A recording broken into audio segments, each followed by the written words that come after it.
Let's move on. Hal in Nahwu.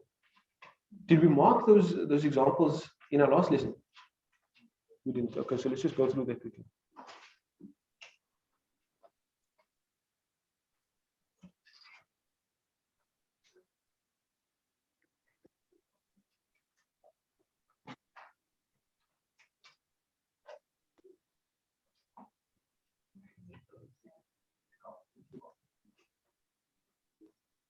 You see the answers over here.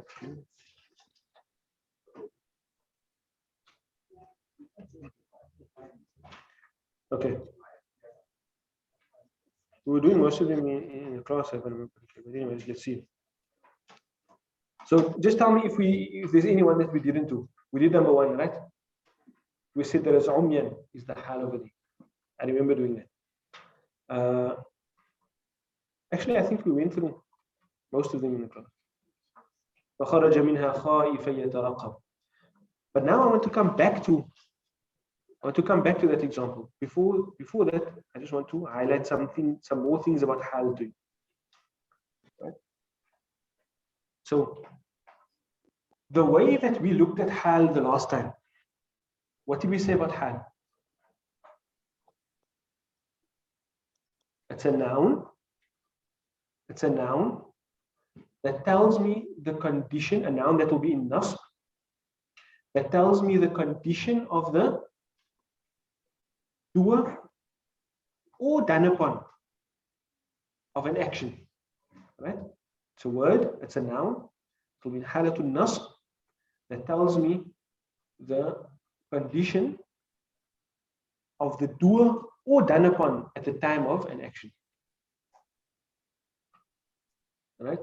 We said it's different to the sifa, in that the sifa will have the same hal like the doer or done upon. Right? You know that from Mawsul sifa construction. They must agree in gender, right? In addition to that, the sifa is a more permanent description of a person, whereas hal speaks about the temporary condition at that time of the action. That's what we focused on the last time. And all of our examples were in line with that. But now there's 2 other things that I want to look at in relation to hal. Sometimes the hal is, or what is fulfilling the function of hal in the sentence, is not a noun. Right? Sometimes it is a sentence. It can either be a jumla ismiya, or it can be a jumla fi'liya. It can either be a jumla ismiya, or it can be a jumla fi'liya. How will I identify when a jumla ismiya is for hal? Here we have a note here.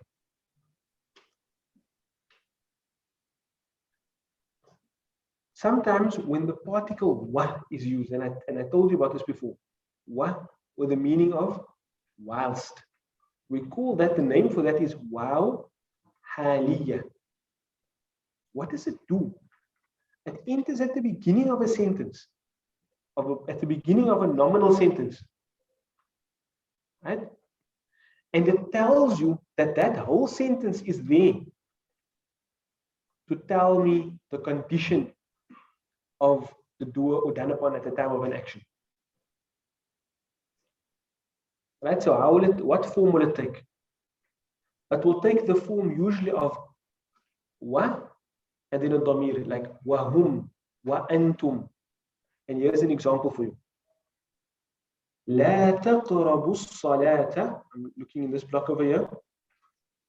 لا تقربوا الصلاة وأنتم سكارى. Can you see وأنتم? Wow. And then a damir. So the first sentence is لا تقربوا. That's a nahi, right? قرب يقرب. يقرب means to approach or be close to something. لا تقربوا. قرب يقرب. لا تقربوا is a nahi. Do not approach. What must you not approach? As-salah. Do not approach salah. Now this also indicates us something. Sometimes a hal is something that gives you extra information, but sometimes it's actually necessary for the correct understanding. Like if we just understood this as لا تقربوا الصلاة, don't approach salah, that would convey a completely wrong meaning. Right? The hal actually qualifies that. لا تقربوا الصلاة وأنتم سكارى. In the condition or whilst antum, you are sukara. Sukara, intoxicated. From iskar, intoxication. So do not approach salah whilst you are drunk. What are we looking at there? We're looking at the fact that we have a sentence, a jumla fi'aliyya, لا تقربوا الصلاة. And then we have another sentence, وأنتم سكارى. That whole sentence is telling me the hal of the fa'il of the verb لا تقربوا. You do not approach salah whilst you are in a state of intoxication. Remember, in a nahi, there's an implied doer in there. It's you, right? Not necessarily implied. Yes, actually mentioned by the waw al-jama'ah, لا تقربوا, rather than لا تقرب. If I want you to go along with me, and let's make i'rab of the sentence. What do I mean when I say make i'rab of the sentence? We're going to put labels to everything that the functional sentence. So, la, that la is therefore negation, right? Because it's a nahi. Taqrabu, that's my nahi. Right? It's the noon has fallen away because it's in jazm, because it's a nahi. That's the form of a nahi. Who's the fa'il? There's a waw at the end, right? If I tell you the verb is qaruba yaqrabu, what would the nahi be? La تقربون. No, if I just ask you, what's the basic nahi of qaruba yaqrabu? La taq. Remember the nahi as a tag. La taf'al, la taqrab. La taqrab. This is not la taqrab, this is la taqrabu. So that wow, why is that wow there? It's telling me the doer. It's telling me the doer. So the la is for negation, taqrabu is the fi'al, the wow is my fa'il. Right? What must not be approached? As-salah. So as-salah is in what hal? Nasb, right? It's the maf'ulun bihi. It's the thing that the approaching mustn't be done to. Now, what hal is the wow in? It's a harf. It doesn't get a harf. It's a harf. What hal is antum in? Raf, why? It's the beginning of a nominal sentence. So what's at the beginning of a nominal sentence? مبتدأ. Mubtada. So it's a mubtada, it's in raf. But we know antum is a mabni word. Doesn't change. Okay. Sukara, also in raf. Why? خبر. Because it's a khabar. Correct. This word sukara is also a word that doesn't change. So we have a mubtada and a khabar. A mubtada and a khabar. And then we would say this whole sentence is in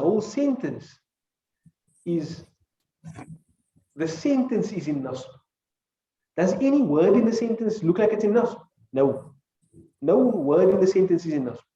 But we say the whole sentence is like implicitly in nasb. Why? Because it is hal. What do I mean when I say it's hal? What I mean is it's telling me the condition of the doer or the done upon of an action at the time of that action. So what's it telling you? Your condition, the condition of of the fa'il, لا تقربوا, you should not be intoxicated. So do not approach the salah whilst you are in a state of intoxication. And you can see that who's the fa'il of taqrabu?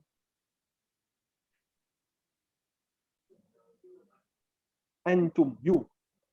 Right? Because the nahi is always directed at the second person, you. It's either you, one male, anta, antum, anti, antunna, one of those. Yeah, it's antum. And can you see how that antum or that wow there, plus the ta at the beginning of the verb taqrabu, agrees with the antum at the beginning of the thing. Why? Because this is actually telling me the hal of that thing.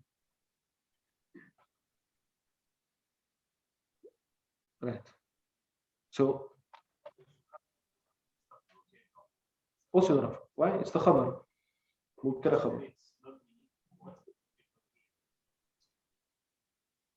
Remember, you have some words that don't change at all. Alladhina, hum, antum, all the dama'ir. They just never change. That's mabni. You can hear from the root letters of it, like ba, noon, ya, bunyan, matno, holding. Those words are fixed like that. They don't ever change. Ghayr munsarif sometimes changes. You can get the fatha, I can get the dhamma, can't get the kasra. So it changes halfway. It doesn't get the tanween. Mabni stays like that.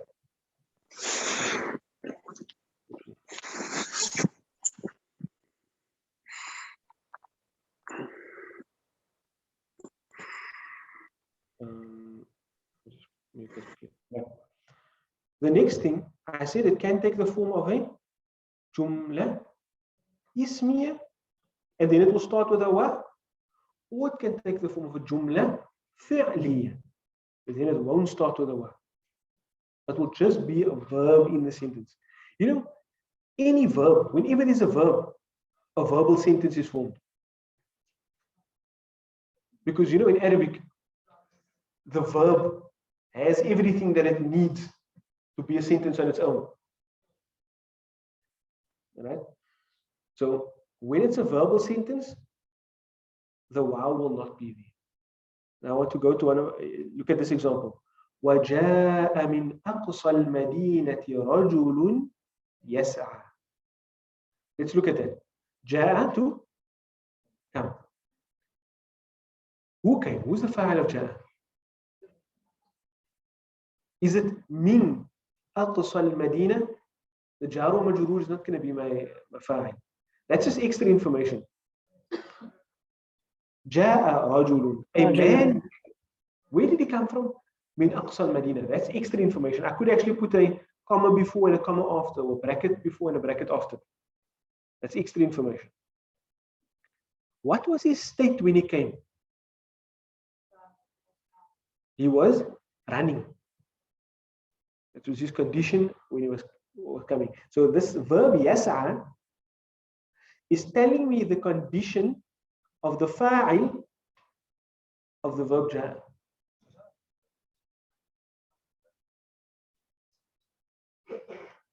We're going to explain it like that, but yas'a is not a masdar. It's a verb. It's a verb. How many babs did you do? 4. Okay. So that's a verb. And so we can call it a verbal sentence. Verbal sentence, like the same thing. Whenever you have a verb, a verbal sentence is formed.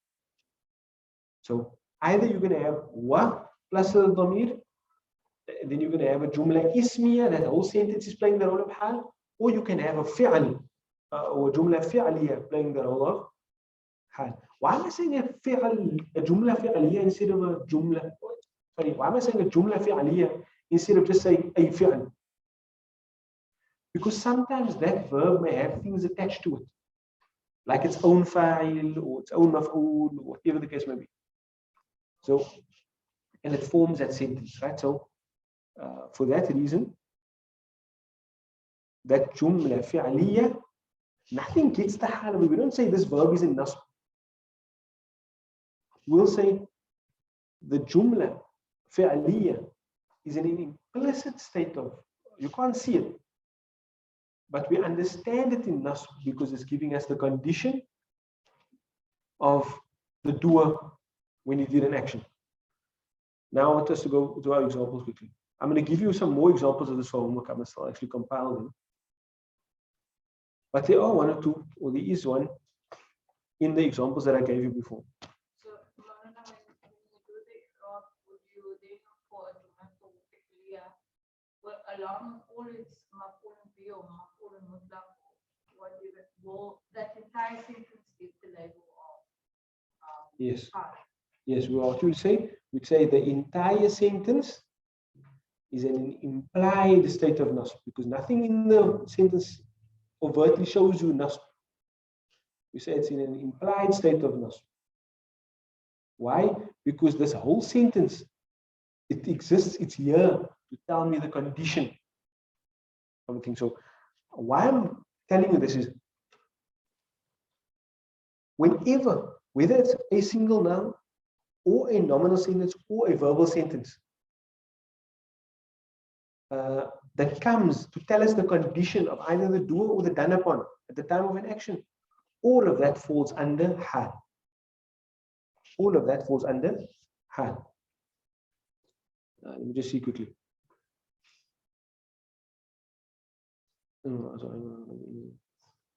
Look at number 5 for me.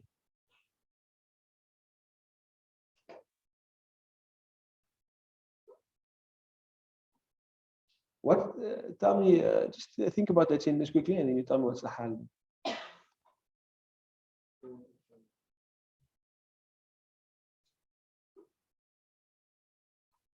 You can even go to the translation.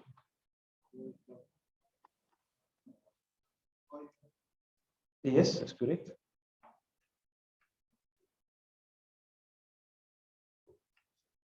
But is that the only one?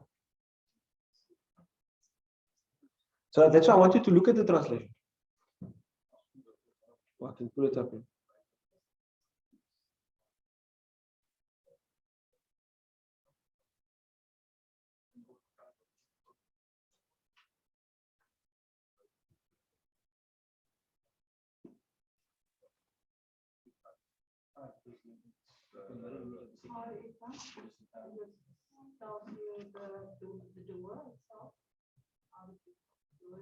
Right, what does khaifan mean? Fearful, fearing, right? Okay. But is that the only one? That's why I wanted to look at the translation.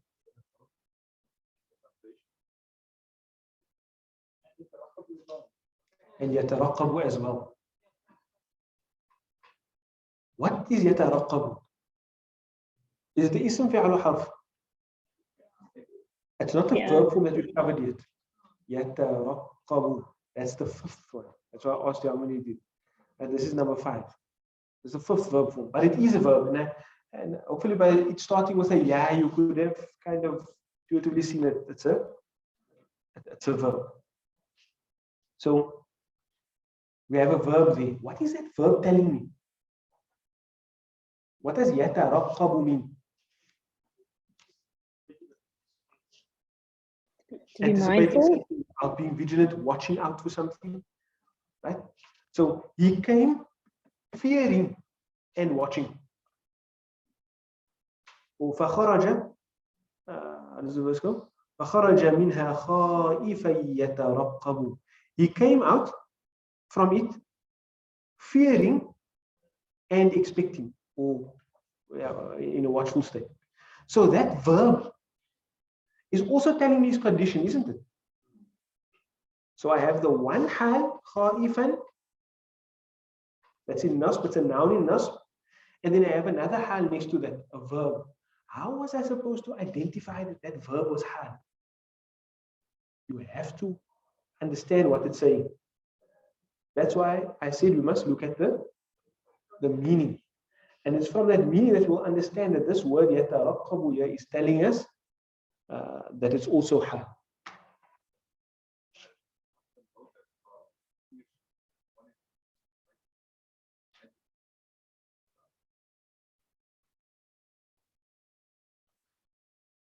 we can translate it in English in a manner that is the same. He exited from it, fearing and watching, or expecting, or something like that. Right, the root letters of it are Ra, Qaf, and Ba. You might know from that Raqib. Taraqqabu, anticipate, so anticipating. And I normally wouldn't translate a verb like that. Usually a verb would be he was anticipating, he is anticipating. But here I'm just translating it like that because I know that it's had. Right? فخرج منها خائفا يترقب. He exited from it, fearing and anticipating something.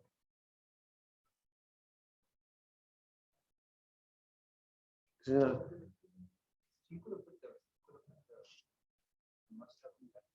yes, Allah could have. I mean, look. Obviously, this is Quran, so Allah puts it like that for this is. There will be a purpose for it being like that, a balagha, a rhetorical purpose for it being like that, right?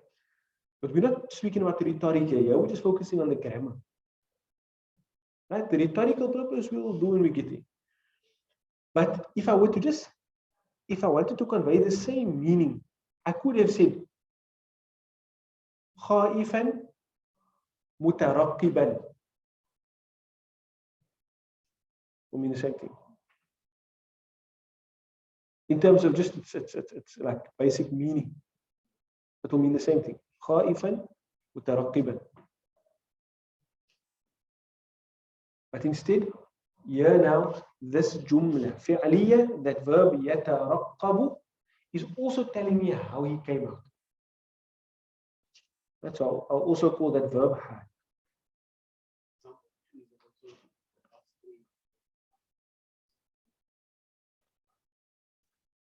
In the first example, وَقُلْ رَبِّ ارْحَمْهُمَا كَمَا رَبَّيَانِي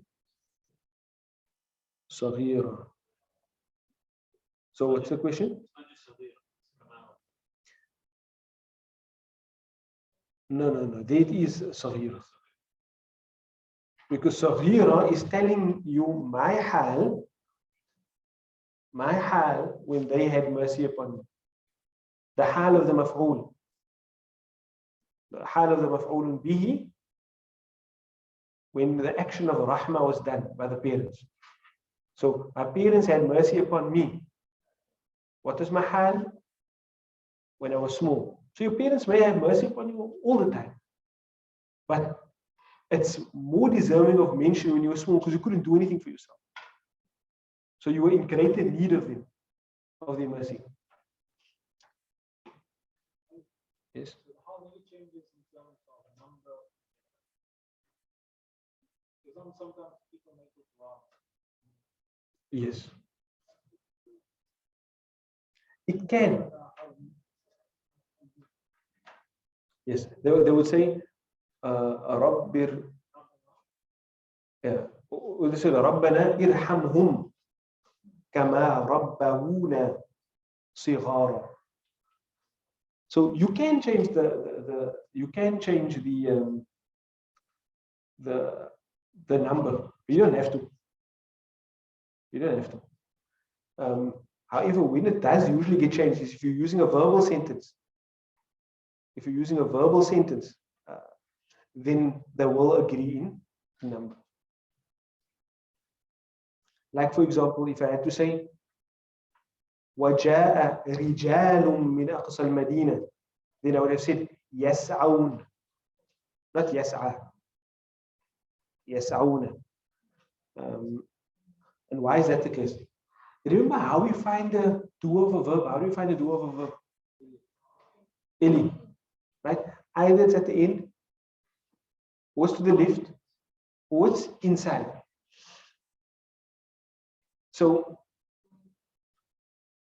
if the do is not on the left, then where must it be? Either on or inside. And if it's on or inside, then it's a dhamir, isn't it? And the dhamir must refer back to something. The dhamir, the pronoun, must refer to something previously mentioned. So when the fa'il is a dhamir, then it must agree with what it's referring to. You can't use an inappropriate dhamir to refer to back to a thing. So that's why when it's a verb, when the hal is the text form of a verb, then it usually will agree in number. And in gender as well. Okay. Any more questions there? What I'm going to do is I'm still compiling some examples for you to do homework.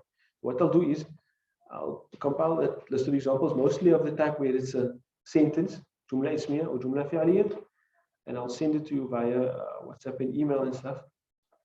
Then we'll look at that in class next week, inshallah. That our hadith went a bit longer than expected today, so we'll end there for now, inshallah. Yeah. Any questions or anything before we formally end? No, we end there for now. Jazakallah khairan. Assalamu alaikum wa rahmatullahi wa barakatuh. Keep me in your du'as, especially at the time of iftar and when you guys are all doing your Faisal ibadah. عليكم السلام. You too, Maulana. السلام عليكم ورحمة الله وبركاته. جزاك الله خير.